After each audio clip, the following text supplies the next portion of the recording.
And who better to talk sports than my guests this morning, Moses Magogo, FUFA President. Good morning. Good morning. Good morning to the viewers. And then we have Don Rukari, he's the Secretary General of the Uganda Olympic Committee. Good morning, Don. Good morning, Joel. How are you doing? I'm well. Let's begin by giving some accountability to Ugandans. We sent you and team to Rio to deliver some Rio medals, and that has not quite happened. Yes. Why? What happened? What kind of explanation do you have for Ugandans? Well, Joel, thank you very much for this opportunity, and I would like to say that indeed the team Uganda left for Rio in most parts at the tail end of July, and most of the team is coming back today actually.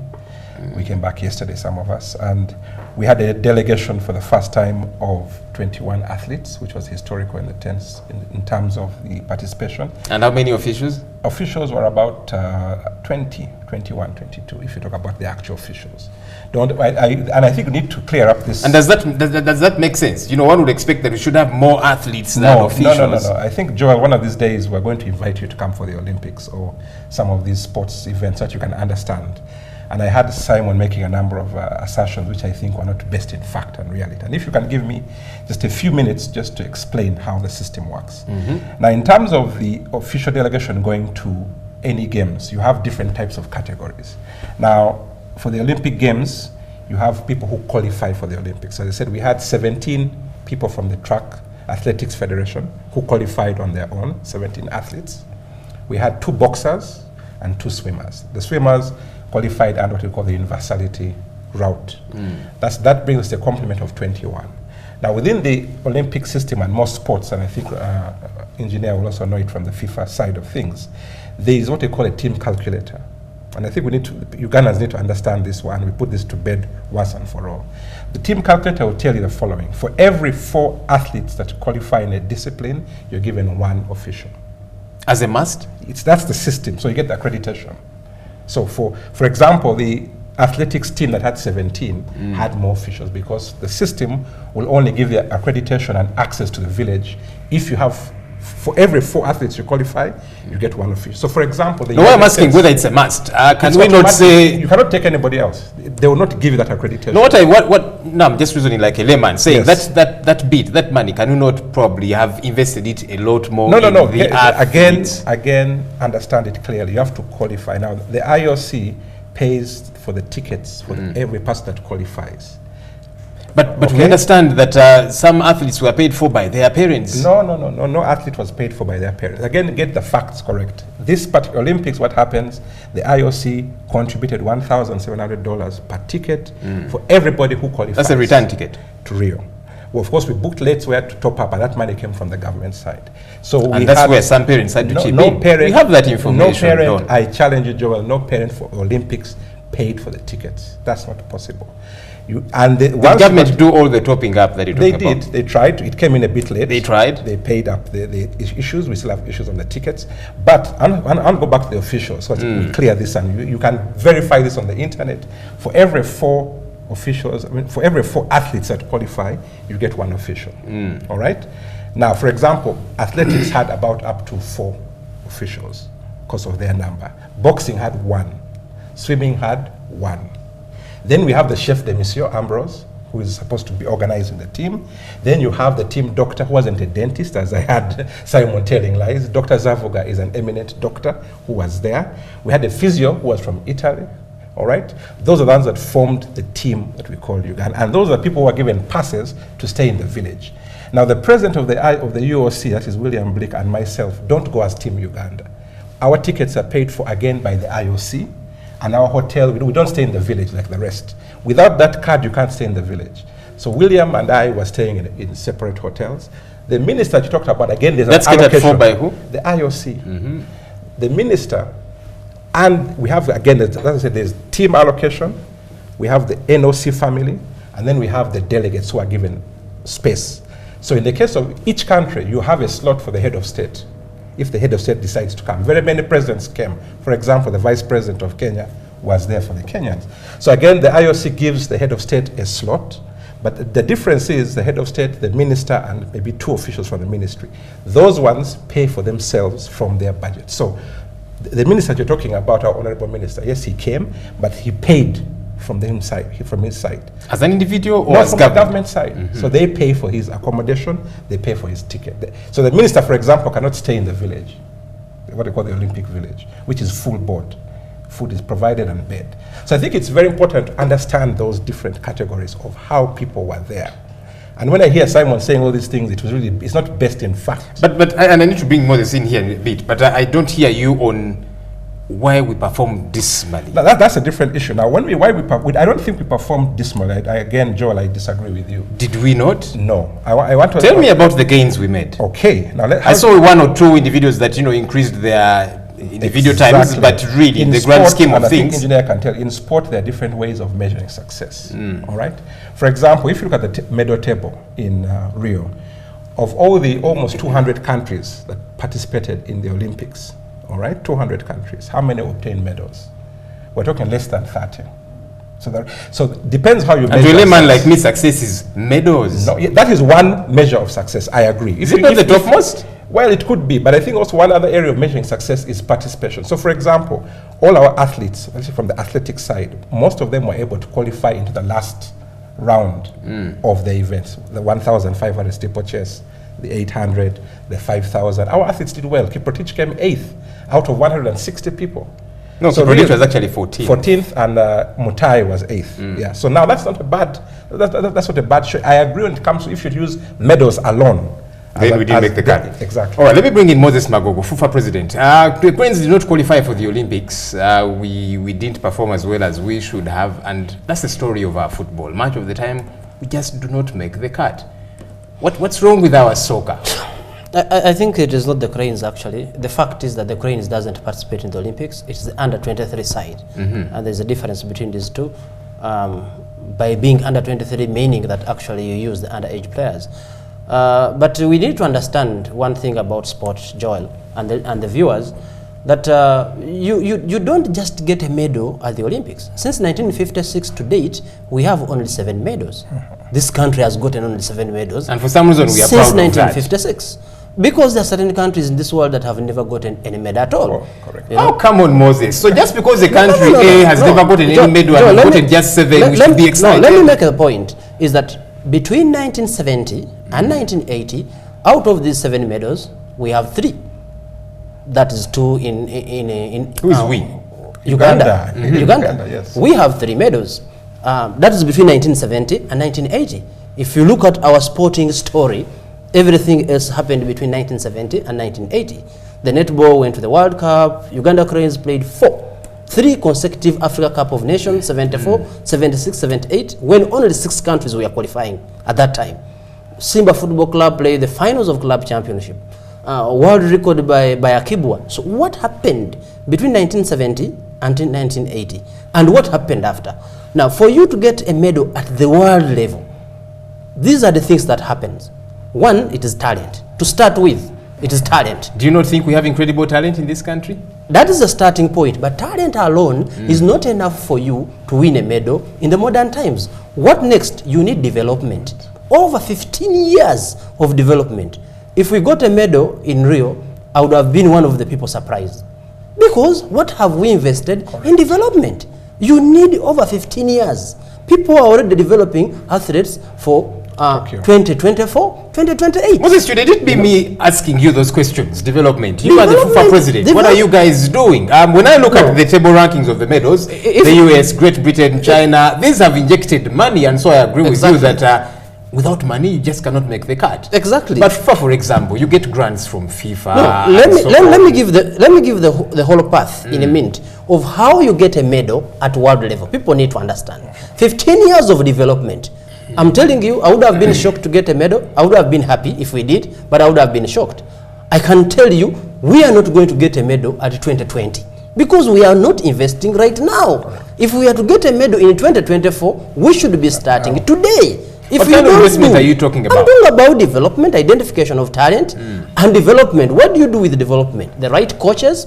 How many coaches of swimming, athletics, netball do we have in this country? Who should be doing that? Swimming, it should be you. You're the head of the federation. Football, it should be you. You're the head of FUFA, for goodness sake. Let me just complete. The second part of it is preparations. How do we prepare for these competitions? And the third part is the presentation itself. How do you compete? Now, without that whole path, that's why when you look at the medal bracket, it is the top 10 economies in the world that are dominating. This means money. What is the volume of money as a country are we investing? I'm not talking about the federations. There are issues that we can solve as federations. But there are issues that federations cannot solve in any country. And who gets to solve them? Because if I hear you right, you gentlemen seem to be saying, I hope I'm wrong, that you're failing at your job. Because me on this end, I expect you to be making this happen in swimming. No, I expect we are you not to be making this in we are not miracle performers. So what's the problem? Well, I think, let me jump in here, Joel. I think failing could be there, but I think let's be realistic. Magog and myself are part of the same generation. And what he has said is very instructive. When you want to win a medal, I had Simon again saying a number of things earlier. Simon has pissed you off this morning. No, not pissed me off. He's a good friend of mine. He hasn't pissed me off at all. It's just, I think he's emotional. And people are right. We need to give accountability. Absolutely. That is totally because we are livid on this end. That's not, and you're right to be livid, but it's important to be livid within a framework of knowledge. And I like what engineer is telling us is that, one, you have to ask yourself, what is the system for sport development in the country? Who is responsible? Federations are one part of the jigsaw puzzle. We have to play a role. But federations don't act in isolation. We have to work with support from the state, from the government. For example, grassroots development of sport. Where is that? After that, so it's federation, government, private sector, schools. Look at our school system, which is supposed to be the bedrock. When you go to the United States of America, the bedrock of sport is college, what you call university here. Now, when you come to our universities, how many universities here have serious sport facilities, serious sports programs? Go to Makerere, nothing is happening. Go to most of our schools, instead of having serious sporting facilities, it's academic. So you have to look at the entire system. But finances is one bit of the jigsaw puzzle. We as the federations definitely are struggling to keep these things together. But it cannot happen overnight, as what engineer is saying. To get a medal, sometimes we do it by accident. We stumble upon the medal. But if you look at Kenya, our neighbors, how much did they got close to 12 medals? How much did they invest? Close to 16 billion shillings, equivalent of Uganda. What is the budget for sport for Uganda for the Olympics? It was a paltry 400 million. How well do we utilize this 400 million? Because again, that's the $4 million question, or the 4 million shilling question. Because it came late. Yeah, so it's those kind of issues. When you say that in order for you to win, what we call the podium performance system, some countries will say in order for you, like Brazil or now Japan, in order for you to obtain money to get to the podium, podium means the medal bracket. Gold, bronze, silver. Or silver. You have to invest. Unless you have natural talent like the Jamaicans where sprinters fall off the tree. But even in that case, they have a system in place to nurture, as I said, talent identification, talent preparation, prepare them, and then present them. That pathway, as you was been saying, if you don't have it well, all your things in a line, don't expect results. Moses, you see, here is what I think gets to be a catch-22, and maybe it shouldn't. For many government departments and the like, you ask them why you're not making things happen. They'll say, look, we don't have enough money, we're given a small budget and that kind of thing.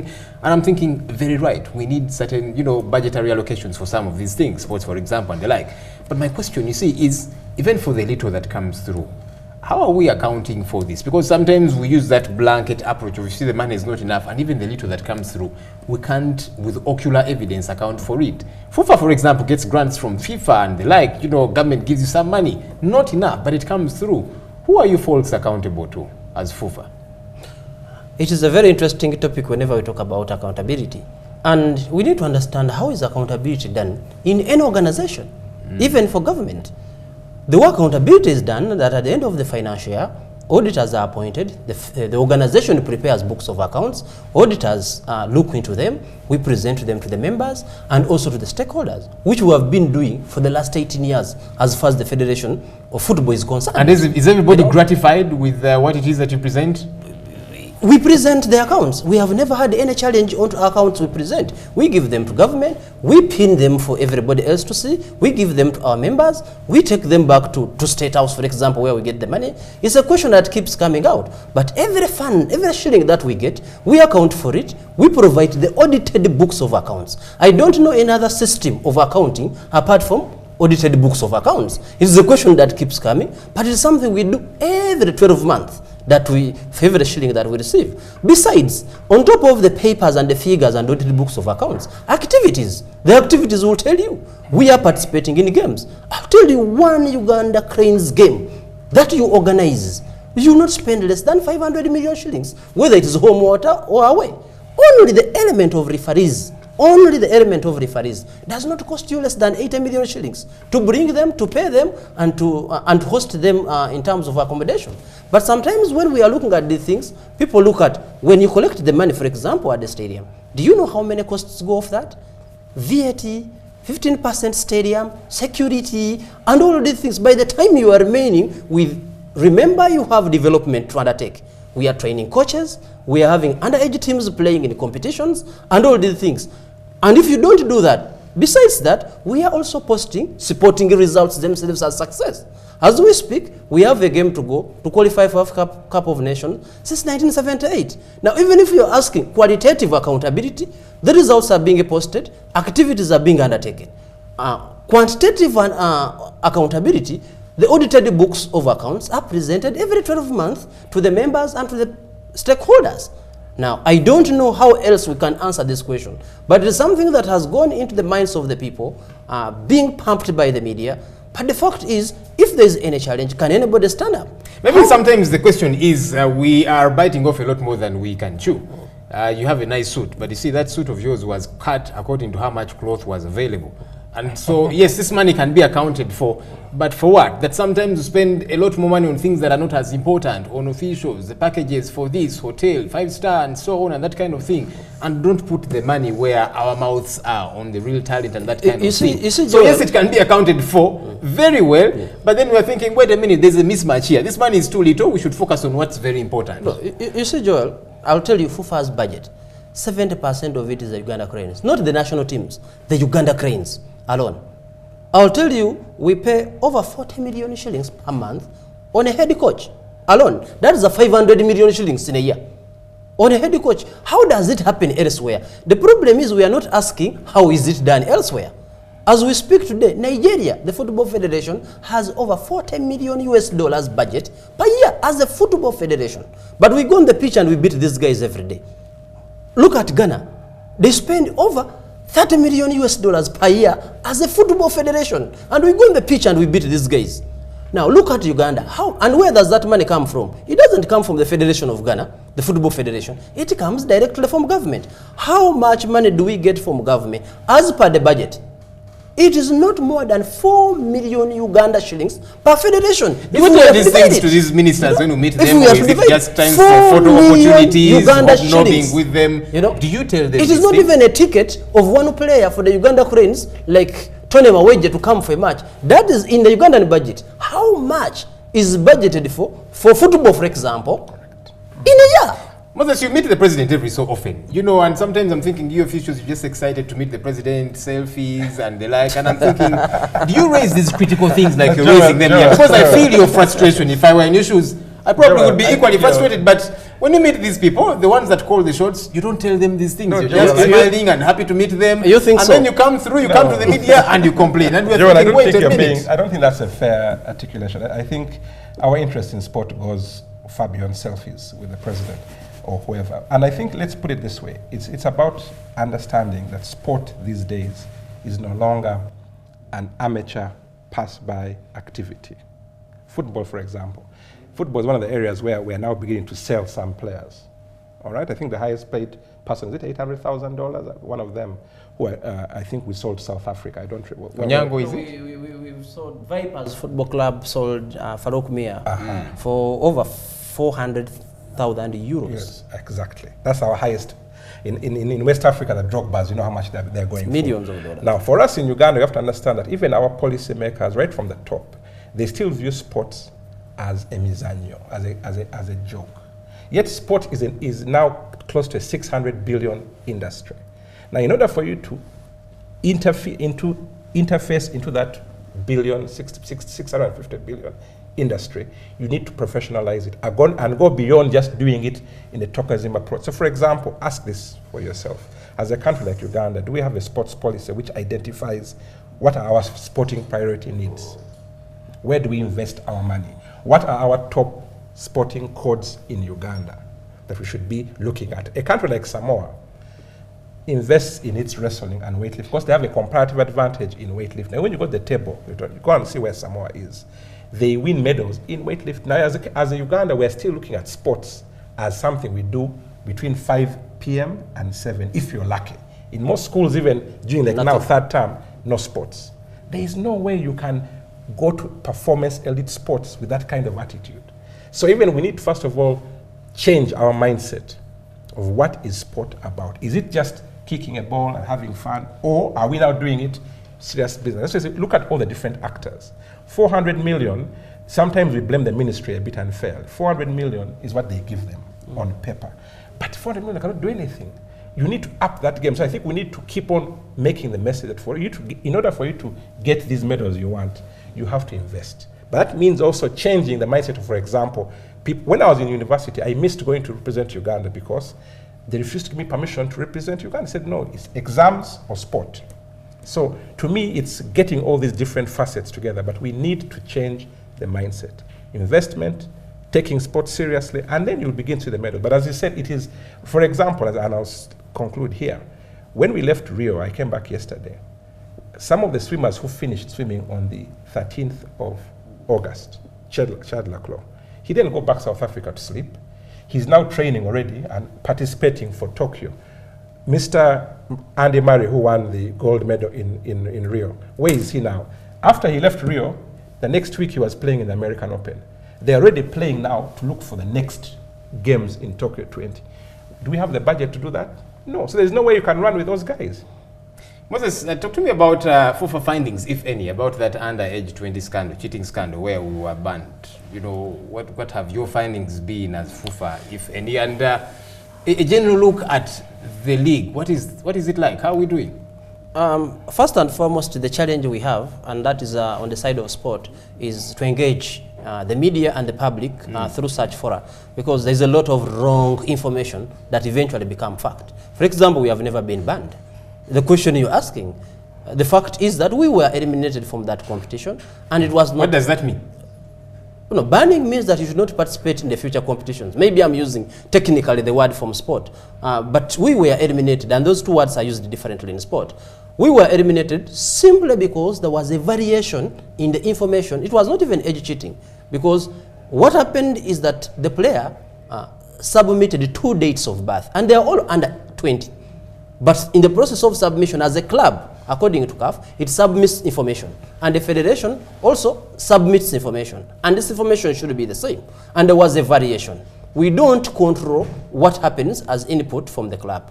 However, until after we have played Comoros, we shall give the official report of exactly what happened and how we are correcting this. We have decided not to release this report so that we can give priority to... I hope eventually it comes, because sometimes these reports never come through. My time is up, gentlemen. I'm giving each of you 30 seconds. Because you see, me, I'll keep pointing the guns at you. Yeah, you will say government is not doing anything and so on. See, the president of this country watches this show. Sometimes he's aides. What do you have to tell that gentleman in 30 seconds? Let me begin with you, Tom. Well, I think, Joel, first of all, thank you for this opportunity to talk about this. I think in 30 seconds, one, we need to change the face of sport in Uganda. We need to take sport seriously. We need to invest. We need to prepare.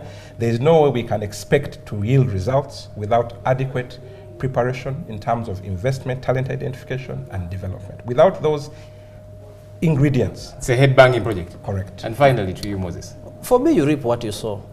It's until we invest. Correct. Without investing, then we shouldn't be expecting anything.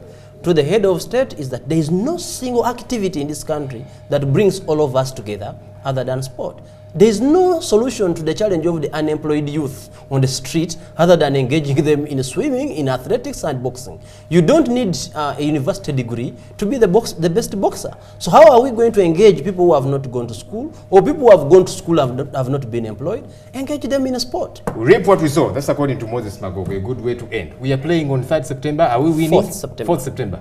Are we winning? Are we set to win? That will be predetermination of results. But you should be exuding a lot of confidence. The reason we engage in sport is competition. We believe we have the ability to get the result. We have done everything within the means. Up to now, we haven't got any funding from government. Well, you just spoke to the man himself.